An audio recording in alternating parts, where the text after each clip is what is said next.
구약성경 445쪽, 446쪽, 사무엘상 22장 1절과 2절,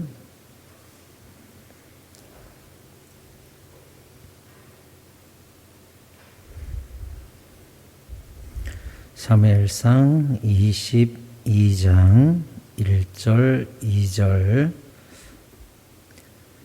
구약성경 445쪽쯤에 있습니다. 찾으셨으면 사무엘상 22장 1절, 2절을 한 목소리로 읽어보도록 하겠습니다. 시작. 그러므로 다윗이 그곳을 떠나 아둘람굴로 도망하매 그의 형제와 아버지의 온 집이 듣고 그리로 내려가서 그에게 이르렀고, 환난당한 모든 자와 빚진 모든 자와 마음이 원통한 자가 다 그에게로 모였고, 그는 그들의 우두머리가 되었는데 그와 함께한 자가 400명 가량이었더라. 아멘. 할렐루야. 오늘도 주님께서 우리에게 큰 은혜와 복을 내려주실 줄 믿습니다. 옆 사람과 인사하십시다. 잘 오셨습니다. 은혜 많이 받고 가세요. 고맙습니다. 오늘은 여러분에게 아둘람굴 이야기를 하려고 합니다.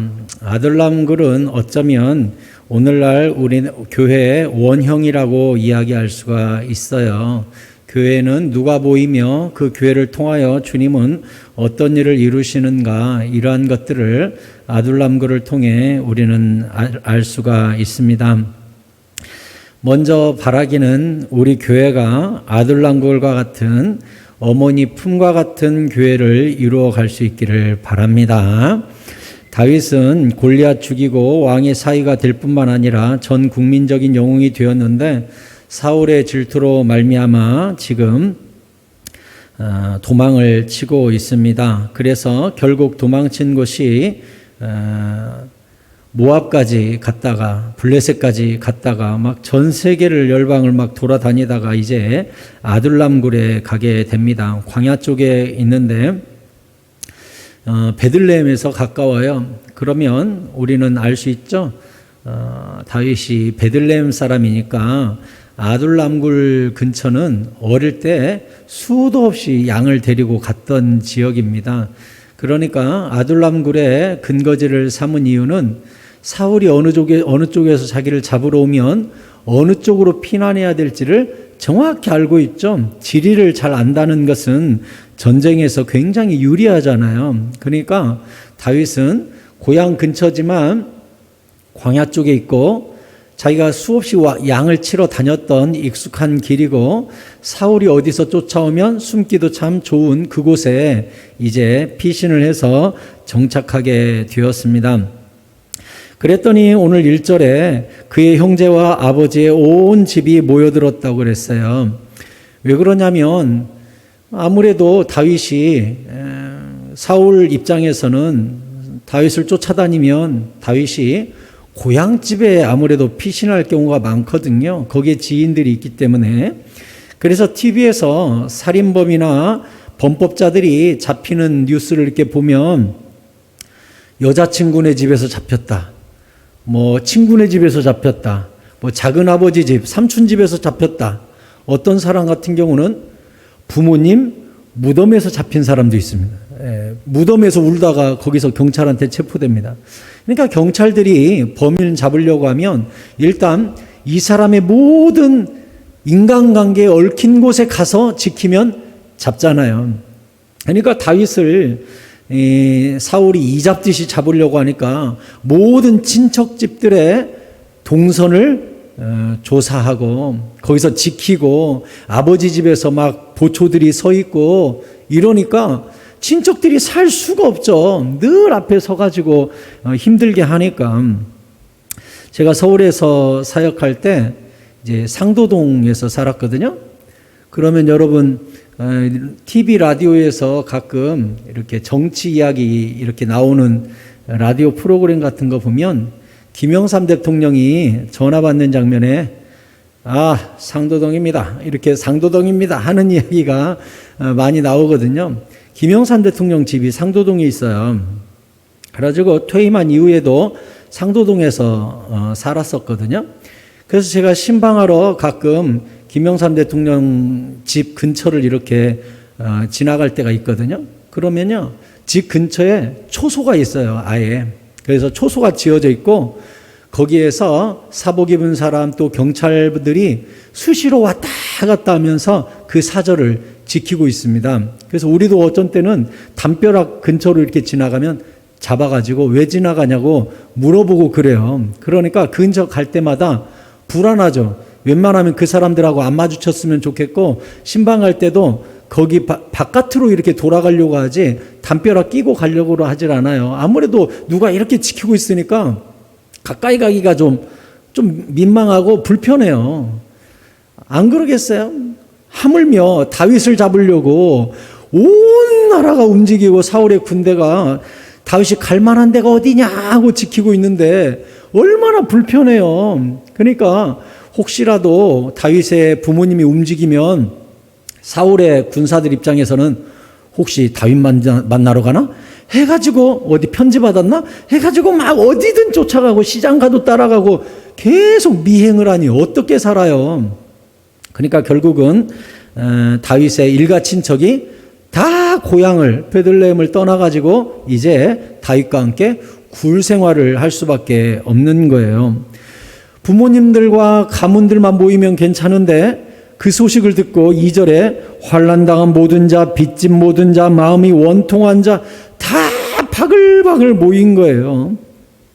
이제 다윗은 하나님께 네가 왕이다 라는 이야기를 듣고 왕될 준비를 하고 있는데 옆에 있는 사람들은 뛰어난 지략가, 왕의 신하들, 군사들, 용맹한 자들 막 이런 사람이 모이면 좋을 텐데 보니까 환난당한 자, 빚진 자, 원통한 자, 다윗을 기다리고 있는 사람들은 엄청난 권력과 힘과 재능과 재물과 용기를 가진 사람은 없고 죄다 사회적으로 약자, 찌질한 사람.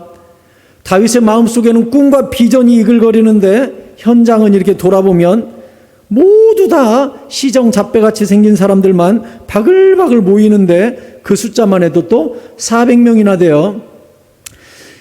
조직이 작으면 사울이 저쪽에서 오면 도망쳐 하면 도망치기가 좋잖아요. 400명은 도망쳐 하면 이게 쉽냐고요. 400명이 일사천리로 움직인다는 게 얼마나 힘들어요. 조직이 커지니까. 그러니까 다윗 입장에서는 굉장히 부담스러운, 게다가 이 사람들의 출신 성분이나 가정 환경이나 사회적 위치 자체가 너무나 찌질해요. 나중에 이런 일도 있죠. 다윗과 수년을 함께 지내놓고도 다윗한테 돌을 들어서 돌로 쳐 죽이려고 했던 사람들이 이 사람들이에요. 쉬운 얘기로 의리도 없어요. 의리도. 여러분 어때요? 이제 명절이 다가오는데 접종자 포함해서 8명까지밖에 못 모인다고 하니까 이번 명절도 좀 아쉽게 됐죠. 근데 과거 명절을 한번 생각해 보세요. 이제 나하고 한 서너 명 살던 집에 이제 한 10명 모여가지고 애기까지 막 뛰고 바글바글 하면 어때요? 처음에 올 때는 내 새끼, 하루 지나면 빨리 가, 하루만 지나면 막 정신이 없고 올 때는 즐겁지만 갈 때는 더 즐겁다 그랬잖아요. 좁은 데서 바글바글 지내는 것이 꼴보기가 힘들어요. 그런데 굴 속에 400명이 바글바글, 아이고, 그 사람들이 굴 저쪽에다가 똥을 한 무대기 싸놓고 하면 이게 생활이 되겠어요? 그것뿐만 아니라 이 400명이 어디서 먹고 어디서 자요? 씻기는 어디서 씻어요? 냄새는 풀풀 나지. 상 거지떼가 모여있는 꼴 아니에요? 다윗은 거지대왕이 돼가지고 있는 거예요. 그러니까 다윗은 눈만 뜨고 이 400명을 보면 한숨만 나오죠. 오늘은 또 뭘 먹여야 되는고, 이 400명 싸우지나 말아야 될 텐데 좁은 굴에서 바글바글 여기서 우는 소리, 저기서 다투는 소리, 저기서 주먹질하는 소리, 저기서 욕하는 소리, 아주 미칠 지경이죠, 이 400명이. 그래서 우리가 흔히 말하는 인생 막장이라는 말이 있죠. 막장. 바로 탄광에서 나온 말이에요. 탄광에서 제일 앞에서 구멍 뚫고 있는 사람을 막장을 뚫는 사람이라고 해요. 가장 위험하죠. 수당도 높지만 사고의 위험도 굉장히 높은 것이 인생 막장이죠. 옛날에는 범법자들이 인생 막장으로 많이 갔대요. 왜냐하면 형사들이 굴속까지는 못 쫓아온대요. 그 속에서 무슨 일을 당할지 모르니까. 이해가 되세요? 이 안에 그 사람 현상범 있는데요. 그러면 형사가 후라시 들고 굴 속에 들어갔다가 굴이 어떻게 이어진 줄 알고 거기서 무슨 봉변을 당해요. 그러니까 결국은 인생을 쫓기다가 제일 마지막에 가는 곳이 탄광에서 인생 막장으로 간다는 말이 있어요. 거기 가면 적어도 경찰이나 형사한테 쫓기지는 않으니까. 그래서 나온 말이 인생 막장이네, 이런 말을 우리가 한단 말이죠. 원통한 자, 빚진 자, 환난당한 자, 이 사람들이 다 모인 아둘람굴은 한마디로 이야기하면 인생 막장이에요. 이제 희망이 없는 사람들이 거기에 다 모인 거예요. 사울한테 미움이란 미움 다 받은 사람 모였고, 빚쟁이한테 쫓기다 희망이 없는 사람이 여기에 모인 거예요. 극빈자 중에 극빈자들만 다 모여가지고 거칠고 다툼도 많아요. 에티켓도 없고 의리도 없어요. 근데 다윗은 한 사람도 이들을 쫓아내지 않았어요. 나중에 보면요, 이 숫자가 600명까지 또 늘었다고 나와요. 참 다윗은요, 오는 사람마다 그냥 다 받아주었어요. 그리고 나중에 어떻게 된 줄 알아요? 이 600명 중에 다윗이 나라를 건국할 때, 나중에 왕이 될 때 수많은 장관과 장수와 용맹스러운 자들과 다윗을 위하여 목숨을 던지는 자들이 다 여기에서 나옵니다. 하나님이 다윗과 지내는 10수년 동안 이 사람들을 변화시켜 주신 거예요. 성숙시켜 주신 거예요. 용사로 만들어 주신 거예요. 은혜로 덮어 주신 거예요. 다음 주에 제가 이어서 설교를 하겠지만, 다윗이 아둘람굴을 뭐라고 나중에 표현한 줄 알아요? 여기가 주님의 날개 그늘 밑입니다, 이렇게 표현을 해요. 하나님의 인도함 속에 있습니다. 아둘람굴이 바로 주님의 품입니다, 이렇게 이야기해요. 그 품 속에서 수많은 용사들이, 다듬어지지 않은 원석들이 거기서 다듬어지고 성숙하고 자라고, 결국은 다윗에게 돌을 치려고 했던 자들이 다윗을 위하여 목숨을 던지는 자들로 막 바꿔진 거예요. 여러분, 저는 이게 교회라고 생각해요.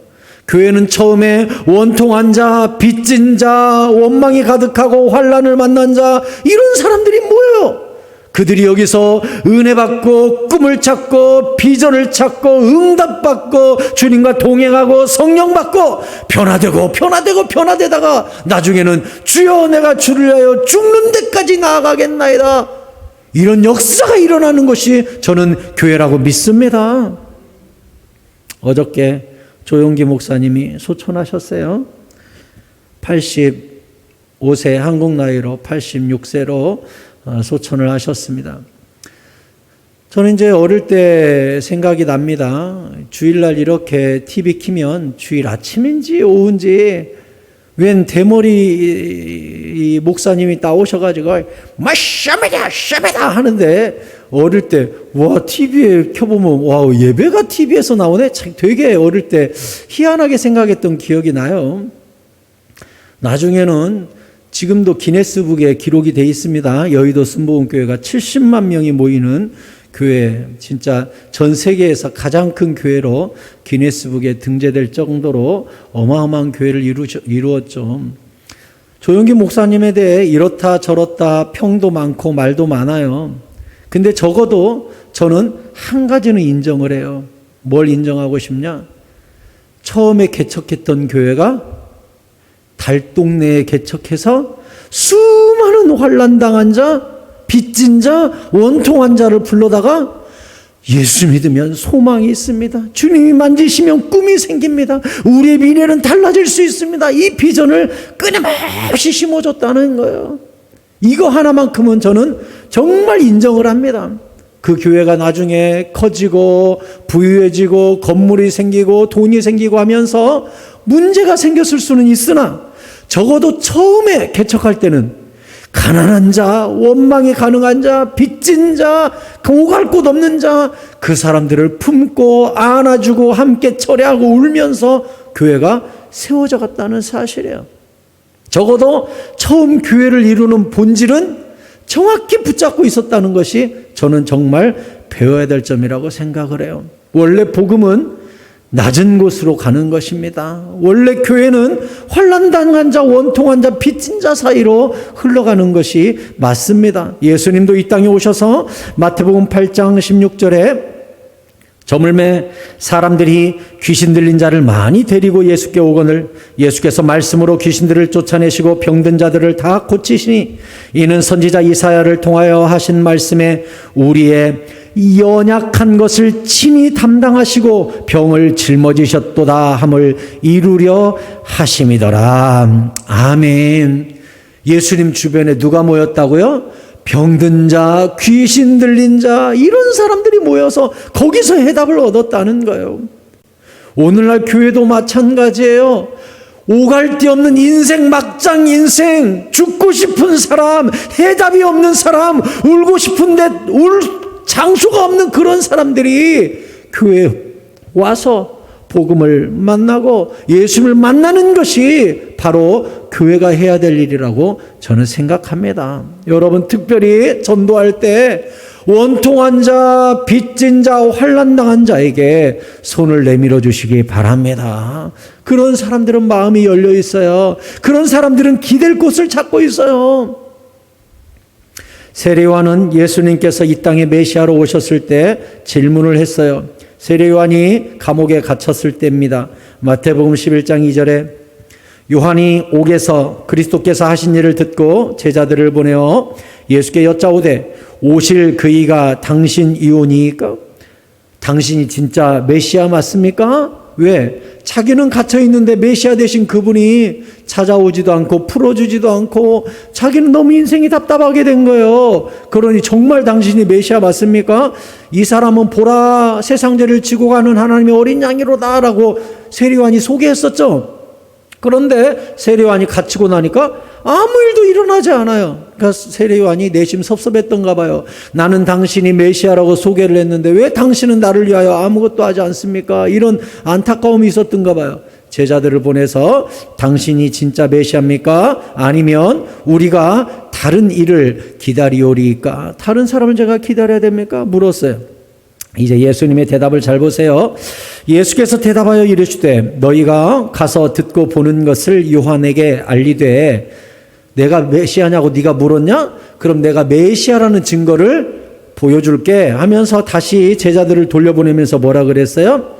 맹인이 보며 못 걷는 사람이 걸으며 나병한 자가 깨끗함을 받으며 못 듣는 자가 들으며 죽은 자가 살아나며 가난한 자에게 복음이 전파된다 하라. 아멘. 예수님이 뭐라고 그랬어요? 내가 메시아냐고? 내가 메시아라는 증거를 보여줄게. 맹인이 보고 못 걷는 사람이 걷고 나병한 자가 깨끗함을 받고 못 듣는 자가 듣고 죽은 자가 살아나고 가난한 자에게 복음이 전파된다. 어떠냐? 메시아 맞냐? 세례요한 이 말을 듣고 메시아 맞구나 라고 생각했겠죠. 여러분, 예수님이 당신 스스로 예수님이 메시아 되심을 무엇으로 보여줬어요? 맹인, 못 걷는 사람, 나병 환자, 못 듣는 자, 죽은 자, 가난한 자, 이런 자들에게 복음이 어떻게 흘러가는가를 통해 메시아이심을 보여주셨어요. 오늘날도 마찬가지예요. 우리 교회의 머리는 예수님이시고 예수님이 역사하시는 공간에는 눈먼 자, 못 걷는 자, 못 듣는 자, 죽은 자, 병든 자들이 모여서 여기서 메시아, 참 메시아 예수 그리스도를 만나 인생의 역전을 이루는 것, 거기가 바로 교회인 줄로 믿습니다. 뿐만 아니라 사도들도 사도행전에 보니까 사도행전 5장 12절에 사도들의 손을 통하여 민간의 표적과 기사가 많이 일어나매 믿는 사람이 다 마음을 같이하여 솔로몬 행각에 모이고 그 나머지는 감히 그들과 상종하는 사람이 없으나 백성이 칭송하더라. 믿고 주께로 나아오는 자가 더 많으니 남녀의 큰 무리더라. 심지어 병든 사람을 메고 거리에 나가 침대와 요유에 누이고 베드로가 지나갈 때 혹 그의 그림자라도 누구에게 덮일까 바라고 예루살렘 부근에 수많은 사람들도 모여 병든 사람과 더러운 귀신에게 괴로움을 받는 사람들을 데리고 와서 다 나음을 얻으니라. 아멘. 교회가 어떤 일을 했어요? 병든 자, 귀신 들린 자가 와서 여기서 참 메시아 되신 예수 그리스도를 만나 해답을 얻게 만드는 일을 교회가 계속했다는 거예요. 저는요, 오늘날에도 우리가 정말 간절히 기도하면 병든 자가 낫는 역사가 일어난다고 믿습니다. 죽은 자가 살아나는 역사가 일어난다고 믿습니다. 귀신이 떠나간다고 저는 믿습니다. 그것뿐입니까? 교회가 주는 강력한 복음이 무엇입니까? 이 땅이 전부가 아니라 영원한 천국이 있음과 예수 그리스도의 손을 잡고 천국에 갈 수 있는 복음을 우리가 전할 수 있는 곳, 거기가 바로 교회입니다. 예수님은 복음에 대해 이렇게 말씀하셨습니다. 마가복음 2장 17절에서 예수께서 들으시고 그들에게 이르시되 건강한 자에게는 의사가 쓸데없고 병든 자에게야 쓸데있느니라. 나는 의인을 부르러 온 것이 아니요 죄인을 부르러 왔노라 하시니라. 아멘. 이 말을 더 구체적으로 얘기해 볼까요? 건강한 자들은요 예수님 잘 찾지 않아요. 병든 자들이 예수님을 찾아요. 의인들이라고 생각하는 사람은 예수님을 잘 찾지 않아요. 자기가 죄인이라고 생각하고 오갈 데 없는 인생이라고, 인생 막장이라고 생각하는 자들이 예수님을 만나고 거기서 소망을 찾는 거예요.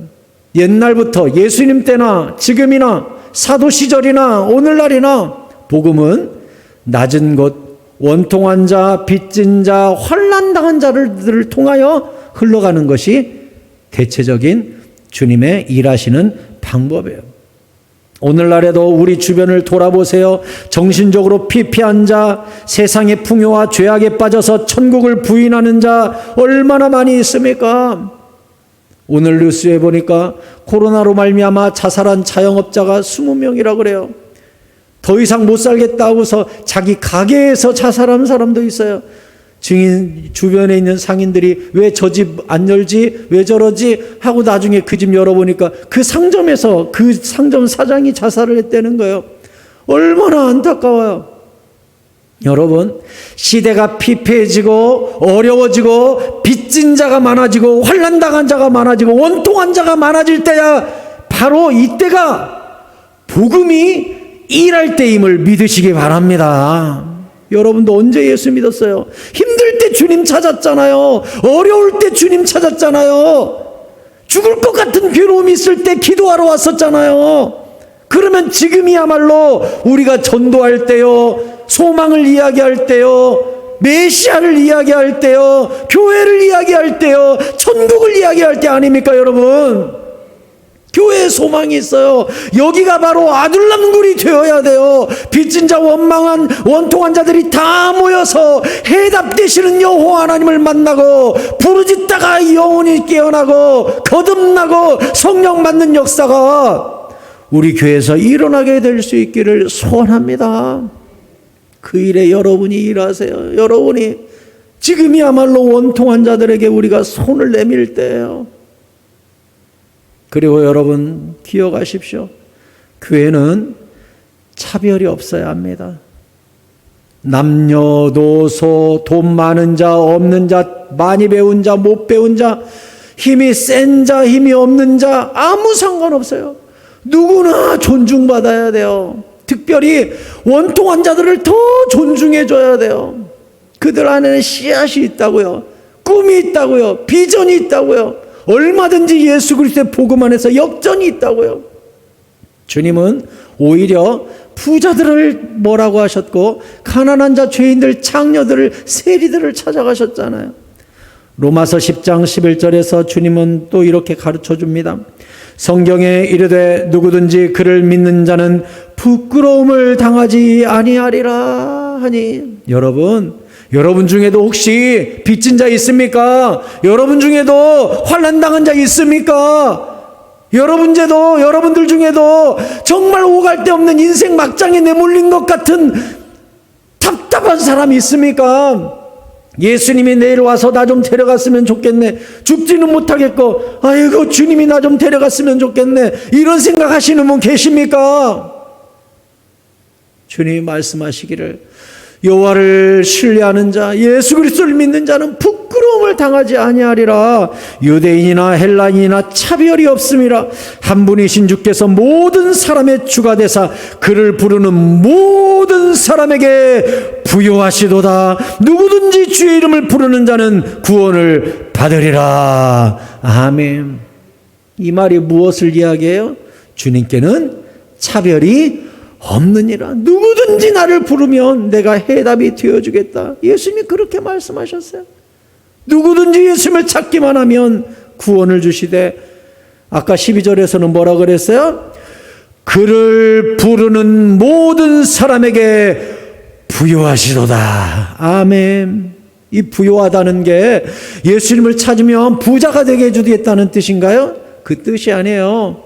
주님을 찾는 자에게 최선의 길을 보여주리라는 거예요. 최선의 해답을 알려주신다는 뜻이에요. 차별 없이.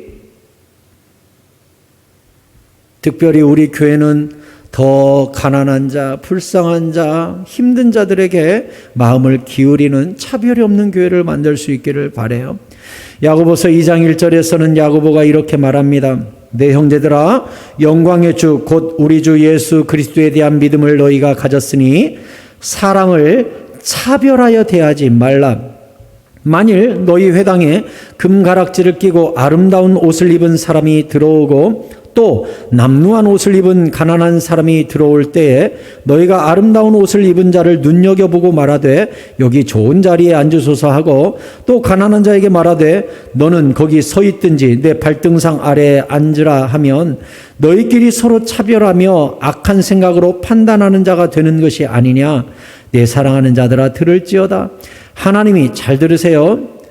우리 사람은 돈 가진 자, 외제차 타는 사람, 번쩍번쩍한 사람, 헌금 팡팡 내는 사람, 후원금 팡팡 내는 사람 보면 우와 한단 말이죠. 근데 교회에서 자꾸 우리가 돈이 들어가는 부서나 자꾸 들어가는 구제 이런 대상을 보면 이런단 말이죠. 성경은 절대 그러지 말라는 거예요. 어떤 영혼이든지 한 영혼이 천하보다 귀해요. 그래서 뭐라 그랬어요?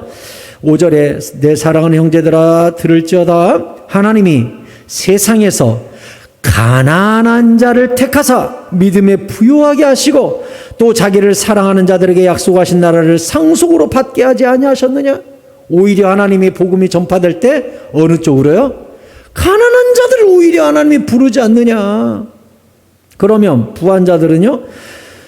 6절에 너희는 도리어 가난한 자를 업신여겼도다. 하나님은 가난한 자를 안아주시는데 왜 너희는 가난한 자를 업신여기느냐. 부자는 너희를 억압하며 법정으로 끌고 가지 아니하느냐. 그들은 너희에게 대하여 일컫는 바 그 아름다운 이름을 비방하지 아니하느냐. 오히려 부자들이 너희를 괴롭히고 가난한 자들이 너희를 괴롭힌 적 있냐. 근데 교회 오면 왜 부자들은 이쪽으로 오세요 하고 가난한 자는 사람 취급도 안 하냐? 그러면 쓰겠냐? 그렇게 야고보가 이야기를 한 거예요. 사랑하는 성도 여러분, 금가락지를 끼고 아름다운 옷을 입고 우리 예배당에 들어오든지 남루한 옷을 입은 노숙자가 들어오든지 우리 모두가 그 영혼을 한 영혼이 천하보다 귀하다고 말씀하신 예수님의 눈동자로 차별 없이 대하여 주고 우리가 예수님의 천국 보좌 앞에 갔을 때 하나님이 네가 부자는 잘 대접해주고 가난한 자는 함부로 대했는데 괜찮아. 부자는 그럴 자격이 있지. 주님이 그렇게 이야기하시는 게 아니에요. 부자도 천하보다 귀한 한 영혼이고 가난한 자도 천하보다 귀한 한 영혼이니까 부자나 가난한 자나 차별 없이 대하는 것이 주님의 뜻인 것이죠. 예수님은 지극히 작은 소자에게 한 것이 곧 나에게 한 것이라고 그래서요. 교회야말로 차별이 없는 공간이 되어야 합니다. 죄인과 창녀와 세리들에게 다가가셨던 예수님처럼 우리 교회가 복음과 교회와 사랑의 힘으로 다 안아주고 모두에게 기회를 주는, 외모를 보시지 않고 중심을 보신다고 말씀하신 예수님의 눈, 여호와 하나님의 그 눈이 우리에게 이식될 수 있기를 바랍니다. 교회는 바다가 되어야 합니다. 다 받아주니까 받아내잖아요. 우리는 모든 사람을 안아주고 모든 사람을 받아주는 아둘람굴과 같은 다윗의 심령을 가져야 합니다. 상처가 많은 사람은 위축되어 있고, 다윗은 이들을, 위축되어 있는 이 모두를 안아주고, 이들은 다윗을 보고 꿈을 품고 나중에 다윗을 위하여 목숨도 던질 수 있는 충성스러운 용사들로 성장해 나갈 수 있었습니다. 마음을 낮은 데 두면 그 낮은 데부터 그 위에 있는 사람까지는 모두 다 내 편이 됩니다. 그런데 마음을 높은 데 두면 그 높은 데 이하에 있는 사람은 다 나의 적이 되는 것입니다. 무슨 말씀인지 아시겠습니까? 내가 우리 공동체 가운데 가장 연약한 자를 돌보면 그 위에 있는 모든 사람이 내 편이 됩니다. 그런데 우리 공동체 안에 높은 사람에게 내가 마음을 두면 그 밑에 있는 자들은 다 나의 적이 되는 거예요. 그러니까 우리가 더 겸손히 가장 낮은 사람을 돌아보고 그들을 안아주고 기도해주고 기다려주면 하나님의 공동체 아둘람 굴 안에서 그들이 역사를 바꾸는 인물로 하나님이 바꾸어 주시는 것입니다. 말씀을 맺겠습니다. 이사야 42장 1절에 보면 예수님에 대해서 예언이 되어 있는데 이렇게 예언이 되어 있습니다. 내가 붙드는 나의 종, 내 마음에 기뻐하는 자, 곧 내가 택한 사람을 보라. 예수님이에요. 예수님을 보라. 내가 나의 영을 그에게 주었은즉, 이게 뭐죠? 예수님이 요단강에서 세례 요한에게 세례받을 때 성령이 비둘기처럼 내려오셨죠? 이게 바로 영을 주었은즉이에요. 내가 나의 영을 그에게 주었은즉 그가 이방의 정의를 베풀리라. 예수님이 이제 어떤 일을 하시나 보세요. 그는 외치지 아니하며 목소리를 높이지 아니하며 그 소리를 거리에 들리게 하지 아니하며 상한 갈대를 꺾지 아니하며 꺼져가는 등불을 끄지 아니하고 진실로 정의를 시행할 것이며 그는 쇠하지 아니하며 낙담하지 아니하고 세상에 정의를 세우기에 이르리니 섬들이 그 교훈을 앙망하리라. 아멘. 예수님이 어떤 일 하신다고 특별히 3절에서 기록하고 있어요? 상한 갈대를 꺾지 않고 꺼져가는 등불을 끄지 않는데요. 아둘람굴에 모인 인생은 다 상한 갈대처럼 이제 꺾여서 인생 끝나는 사람들, 이제 꺼져가는 등불처럼 팍 꺼지면 끝나는 인생들이 모였는데 거기서 다윗은 그들의 심지를 살려주고 갈대를 묶어주었습니다. 예수님도 마찬가지예요. 복음이 뭐예요? 상한 갈대를 감싸주시고 꺼져가는 등불 위에 기름을 부어주시는 것이, 그게 복음 아닙니까? 그게 메시아가 하시는 일 아닙니까? 저는 서울에 있을 때 상도동도 마찬가지지만 그 당시 신도시 개발 사업하면서 흑석동이나 이런데 달동네들을 밀기 시작했습니다. 재개발 붐이 그 당시 많이 일어나가지고 이 달동네들을 막 강제 이주시키고 막 밀었습니다. 그러면 이제 달동네 사람들이 나와가지고 데모하고 이제 막 그래요. 또 달동네에 또 한 번씩 불이 나요. 그러면 그 판자촌이 확 타가지고 뉴스 나오고 막 이래요. 얼마나 안타까운지 몰라요. 그런데 제가 이제 벌써 그 교회에 있었던 적이 이제 근 20년 가까이 되죠. 부목사로. 근데 그 교회 담임 목사님이 밥을 이렇게 먹으면서 그런 말을 하는 거예요. 유목사, 서울시가 달동네 밀고 있는데 그러면 안 돼. 이러시는 거예요. 제 생각엔 그 사람들 다 불법이잖아요. 국가 땅에 들어와서 막 마음대로 살고 있고 남의 땅에 들어와서 마음대로 살고 있으니까 거기 재개발하고 밀고 그 사람들한테 당신네들 공짜로 사는 게 옳으냐 해가지고 법적 책임 묻고 하는 게 제 생각에는 젊은 마음에 옳은 것 같았거든요. 근데 그 목사님이 그러는 거예요. 서울시가 달동네 밀고 있는데 그러면 안 돼. 그래서 제가 왜요? 그 사람들 불법으로 살고 있잖아요. 엄정한 법 집행을 하고 도시 경관도 해치는데 재개발하는 게 옳지 않아요? 그랬더니 그 목사님이 이런 말을 하는 거예요. 거기는 달동네는 인생 막장인 사람들이 모여서 서울 시내에서 빛나고 있는 네온사인을 바라보면서 꿈을 키우는 곳이잖아. 거기까지 밀어내면 그 사람들이 어떻게 서울에서 살아? 달동네까지 밀어버리면 어디서 꿈을 가져? 달동네는 남겨놔야지. 그래서 정말 억울한 자, 원통한 자, 빚진 자들이 달동네에 모여서 서울 시내를 바라보면서 꿈을 갖고 도전하고 일어나는 엄마 품 같은 곳이 달동네가 되어야지. 그래야 서울이 개발되고 막장 인생도 꿈을 꾸지. 거기를 밀면 어떻게 되나? 제가 그 말을 듣고 딱 떠오른 단어가, 그래, 아둘람굴이 바로 달동네 같은 곳이었구나.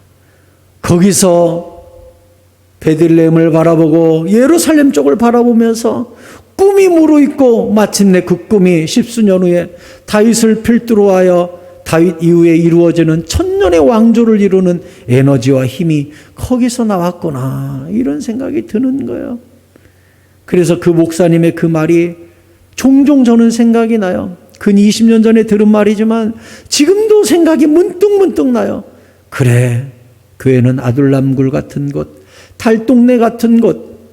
달동네를 밀면 안 되지. 거기서 꿈을 꾸는 자들이 일어나서 도시를 일으키고 나라를 일으키는 꿈쟁이들이 거기 모이는 것이지. 이런 생각이 지금도 들어요. 지금도. 그리고 정말 우리 교회는 그런 사람들이 모이는 곳인가, 그런 생각들을 저는 지금도 해요. 사랑하는 성도 여러분, 교회는 누구나 와서 기도하고 은혜 받고 도움을 받고 관심을 받고 사랑을 받는 아둘람 공동체와 같은 교회가 되어야 합니다. 누가 오든지 환영하십시오. 누가 오든지 사랑해 주십시오. 누구다 오든지 안아 주십시오. 누가 오든지 기다려 주십시오. 누가 오든지 베풀어 주십시오. 그가 마침내 주님의 때가 오면 위대한 인물이 되고 교회를 떠받치는 기둥과 같은 사람으로 자라나게 될 것입니다. 우리가 아는 것이 아닙니다. 하나님의 은혜가 그렇게 만들 것입니다. 교회는 요람이요 새들이 다친 날개를 고쳐서 날아갈 수 있는 둥지가 되어야 합니다. 교회는 기회의 땅이 되어야 합니다. 복음이 넘치는 곳, 안아주는 공동체가 되어야 합니다.